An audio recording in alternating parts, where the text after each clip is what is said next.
The Coward's Lesson. Tom was easily frightened.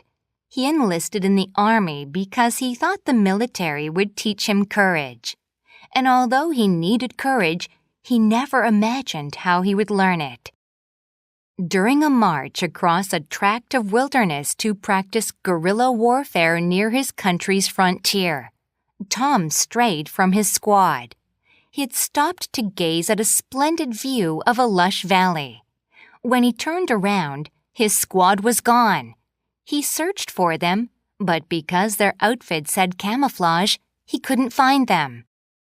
It was getting dark, and Tom grew weary. All he had was a knife and his handbook. He made camp for the night. It was cold, and the ground was hard. He wished he had his cot and a blanket. Instead, he made a fire, wrapped himself tightly in his jacket, and fell asleep.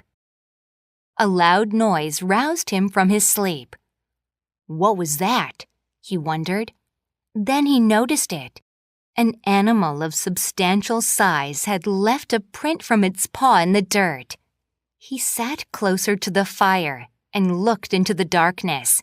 He imagined a large beast jumping from the gloom and attacking him.